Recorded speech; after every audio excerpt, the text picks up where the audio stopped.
Hey folks, if you're watching this, then chances are you're interested in emergency preparedness. And trust me, you're in the right place. This is the Urban Sentinel. Let's get into it. Today we're going to talk about the 4 phases of emergency preparedness: mitigation, preparedness, response, and recovery. It's a format used by FEMA, but this is geared more towards you and I, everyday citizens, versus government agencies and other non-government organizations. Now, before we dive in, let's just think about why emergency preparedness is becoming more and more relevant and more critical, quite honestly, now than it has been even just a few years ago. If you just look back over the last 20 years, we've seen countless examples of government failing to provide adequate and timely assistance during disasters.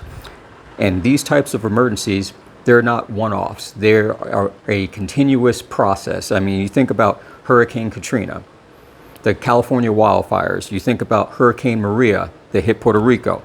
More recently, the train derailment of the chemical spills in East Palestine, Ohio, or even the Flint, Michigan water crisis that occurred. These are scenarios that are real, that have happened, and things like this continue to happen. And unfortunately, government response still tends to be right across the board mediocre at best. And it's simply put, if the citizens and the government were on equal footing, we were standing on the same ground with the same goals and ideas, that hurdle of getting through a disaster would be waist high. And it would be a lot easier for one to get over it and move on to the next phase than it is presently. That's why it's critical to understand these 4 phases. First phase, mitigation. This involves taking steps to reduce or eliminate the impact of disasters when they occur. It could be something simple as getting tree limbs cut down or away from power lines or over your roof, taking care of that basement that leaks, going around your property, your house, wherever, looking for hazardous chemicals that may be tucked in a corner, or combustible materials that right now they're not posing a problem, but you don't know when that disaster will occur, what could happen next. Getting those small things taken care of helps reduce the chances that even if the disaster isn't a direct impact to you, you reduce and eliminate, if possible, the chances that something else can happen along with it. And if you're a renter, talk to your landlord. Smooth talk them, stress the fact that the work and money that they put into it now will save them headaches later on, especially if their insurance doesn't cover the damage from something that they neglected and they could have taken care of themselves. And remember, the 6 Ps, okay? Proper planning prevents piss poor performance. You keep that in mind, and that'll cover the basis for a lot of things that you need to do. Which leads us into the second phase, preparedness. This is where you and your family, you take proactive steps to making sure that you're ready when a disaster or some type of emergency occurs, because there's no one today alive that lives in a complete isolated bubble where there is never going to be an emergency of some type that will either directly affect them or affect the area that they occupy. And this can be everything from, one, having a multi-disaster plan, because again, it's never just one incident. You have to think about all of the ripple effects that go out from that one drop of water in the puddle, and it ripples out all the way around. You make multiple plans to cover all these little steps. You make organizational charts, understanding who's responsible for what. Have survival supplies set aside: water, food, prescription medicine, change of clothes, things like that. When possible, if it's available to you, have someplace else to go. Friends or family that maybe live in a completely different area, that again, you plan out how you're going to get there. How long is it going to take you? Is it going to be on the highway, the main roads, back roads, whatever the case may be? You work all those things out, and this way you will have a smoother, easier transition when an emergency does happen, because you're not going to be panicked about the things that you need to do and you haven't done yet, and about things that are occurring in this very dynamic situation that other people are running around without a clue as to what needs to get done. Now, the third phase is response. This is when you need to take action based upon what that disaster is. This is where all of your practice and all of your plans start to come into motion. You have to decide, well, one, what is the information available? What do you know about what is going on at present? Are there warnings from authorities about things that will be happening? Can you figure out where your next step is going to be? Are you going to stay where you're at, bunker in, or are you going to grab your bags and go? And if you are going to go, what's your route? What's your plan? Are you leaving on foot, leaving by vehicle?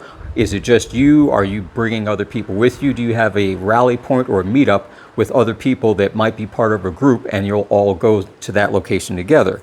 It's a case of being acutely cautious versus being hyper vigilant. And what I mean by that is simply you are aware that there are going to be these unforeseen events that even when you try to plan out, you can't plan for everything. But being hyper vigilant, to a certain extent, you're just spinning your head around, running in circles like a chicken with their head cut off because you're seeing a potential disaster or potential failure or potential threat in everything that you do, and you're constantly trying to upgrade and update and correct things as they go along before something's actually happened. And you'll find you'll burn yourself out when it comes to emergency preparedness by doing that. So again, it's better to effectively, as they say, err on the side of caution, but be casual about it versus going full on, full steam ahead into that solid brick wall, realizing at the last second that you don't have a plan to get over it or around it. You're just going to end up smashing head on into it. And that's not going to help you or anyone else out in a situation like that. Finally, the fourth phase, recovery. This is where the dust, as it were, has settled. This is the point where people can take a better assessment about what has gone on, what has gone right, what has gone wrong. It's the cleanup phase, as it were. It's the point after everything else has happened where you can more or less look around and say, okay, that's done. Now we move on to the next step. We move on to getting things back to normal. We move to the point where we're going to fix what's been broken. And in some cases, it's literally just that, cleaning up debris, getting things in order, finding out what you're missing, what's gone wrong. In many cases, you may not be heavily affected. Your street, your neighborhood might be fine. You may find out that it's a block over where there was some damage if it was a storm or some type of man-made disaster, or it could be an overall regional thing. Once you get an assessment of where the real effects have happened and how that will still affect you, then you can have a better idea of what it's going to take from your end and everyone else to get things put back together. So now here's the thing. Just being prepared isn't the end-all solution to it. Yes, definitely having a plan, having multiple plans, having the idea in your head about what can happen and what you need to do is necessary. But there may be a scenario where you're out on the street corner with several people from your neighborhood after this disaster has occurred, and kind of everyone's staring around going, oh my, I can't believe this happened. If you're the only one that can raise your hand up and say, I have an idea, if we work together, this plan can benefit all of us, people are going to listen because they understand that individually, yes, we all want to make sure that we as individuals and our loved ones are safe. But if they see that you're willing to step up and bring forward an idea that can be helpful and useful to everyone, you're going to get a lot more cooperation that way. You're going to find out, if you don't already know, who has what capability, because then you may get someone that's willing to volunteer their heavy lift equipment they have. You got other people that may say, oh, I'm a nurse and I have first aid skills and I've got some equipment at my house. You can start then at that point determining what you need to do to make the recovery process better for everyone, easier for everyone. Because again, if you're just simply waiting for the government officials to roll up in a truck, drop off supplies, put some iodine on your wounds and send you on your way to the recovery center, that may be hours, days, weeks away, and you're going to be left SOL if you're absolutely positively not prepared to do anything for yourself. And helping other people out, well, yes, it can cut into your supplies. You have to use your own personal judgment on how much you're willing to volunteer. But again, that's your choice in doing it.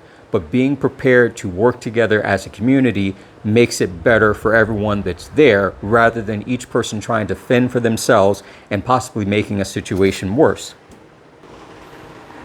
So yes, at the end of the day, it comes down to every person should strive to increase their own personal safety and survivability in those disastrous situations, in those worst case scenarios. So you take the necessary steps now, implementing small changes a little bit at a time, 1 or 2 days during the week, 1 or 2 weeks during the month, and before you know it, you've got a better, fuller, well-rounded plan on how to handle those things. Thanks for watching. Don't forget to like and subscribe, and I'll catch you in the next one.